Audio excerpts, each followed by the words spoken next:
Assalamualaikum warahmatullahi wabarakatuh. Selamat pagi anak-anakku semua. Semoga kalian selalu tetap diberikan kesehatan dan tetap semangat mengikuti pembelajaran daring kali ini. Untuk kali ini kita akan mempelajari tentang pelajaran Al-Quran Hadis. Sebelum kita memasuki materi, jangan lupa kita berdoa terlebih dahulu dengan membaca basmalah bersama. Bismillahirrahmanirrahim.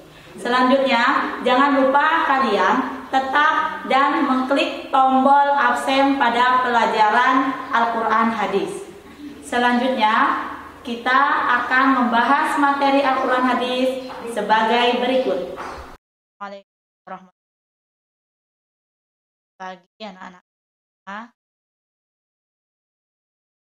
Semoga kalian semua sehat dan tetap semangat pelajaran. Hari ini Ibu mengisi pembelajaran tentang Al-Quran Hadis kelas ini semester 1. Bab yang kita akan pelajari yaitu tentang Al-Quran dan Hadis pedoman hidupku. Ibu akan menjelaskan sedikit tentang pengertian Al-Quran adalah secara etimologi. Pengertian Al-Quran itu berasal dari kata bahasa Arab, yaitu qara'a yaqra'ul Quran, yang artinya bacaan. Secara syariat juga, Al-Quran adalah kalam Allah yang diturunkan kepada Nabi Muhammad melalui malaikat Jibril sebagai pedoman kehidupan manusia di alam semesta ini.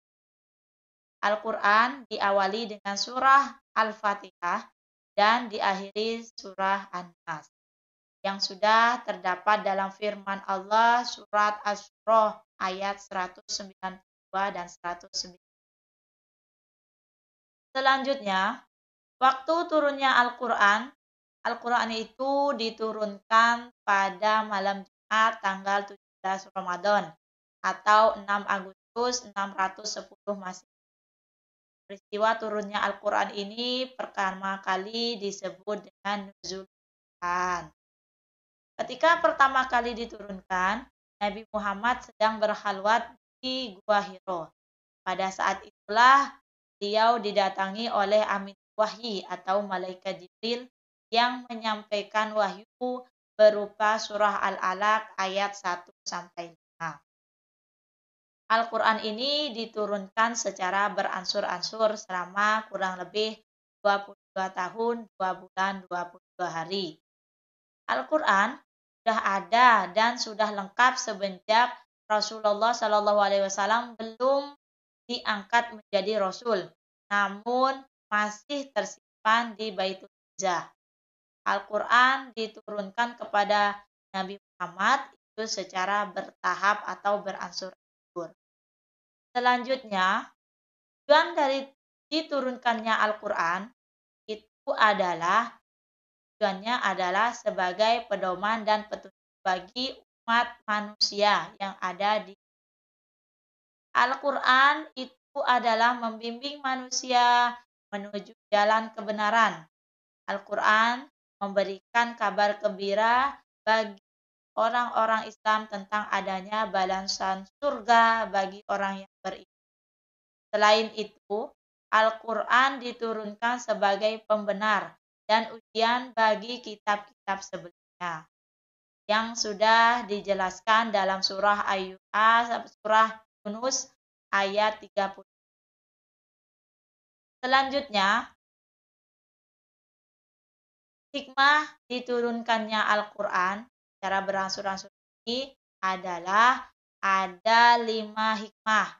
Yang pertama, lebih mudah dipahami dan dilaksanakan oleh Nabi Muhammad SAW dan para sahabatnya.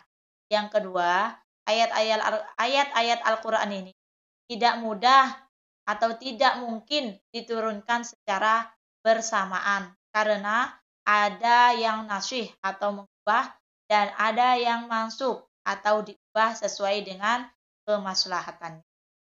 Yang ketiga, mempelajari Al-Quran secara mendalam lebih masuk ke dalam hati tiap umat Islam Karena apa? Karena setiap ayat diturunkan berdasarkan pada peristiwa-peristiwa tertentu. Yang keempat, memudahkan para sahabat untuk menghafalnya. Dan yang terakhir itu sebagian ayat turun sebagai jawaban atas pertanyaan atau penolakan terhadap sesuatu pendapat. Itu adalah hikmah diturunkannya Al-Quran secara beransur. Selanjutnya, kedudukan dan fungsi Al-Quran. Ini ada beberapa kedudukan dan fungsi juga. Yang pertama, kedudukan Al-Quran itu adalah sebagai sumber dari berbagai disiplin ilmu keislaman. Yang kedua, sebagai wahyu Allah. Yang ketiga, sebagai pedoman hidup. Dan yang terakhir, sebagai sumber hukum dalam Islam. Adapun beberapa fungsi-fungsi Al-Quran, di sini ada 6 fungsi. Yang pertama, Al-Quran sebagai pembeda antara hak dan batil. Yang kedua, Al-Quran sebagai konfirmasi dan informasi terhadap hal-hal yang tidak dapat dijangkau oleh akal. Al-Quran juga sebagai penjelas atau atas semua urusan manusia. Yang keempat, Al-Quran sebagai petunjuk bagi kehidupan manusia. Yang kelima, Al-Quran sebagai peringatan dan pelajaran bagi manusia. Yang terakhir, Al-Quran sebagai mukjizat Nabi Muhammad. Itu beberapa kedudukan dan fungsi dari Al-Quran. Demikian tadi sedikit penjelasan dan ulasan tentang materi dari penjelasan Al-Quran, baik itu secara etimologi maupun pensyariatnya kepada anak-anak semua. Semoga kita semua bisa memahami dan bisa mempelajari Al-Quran dengan optimal. Demikian penyampaian Ibu ini, kurang lebihnya Ibu mohon maaf. Ila liqa ma'assalama wassalamualaikum warahmatullahi wabarakatuh.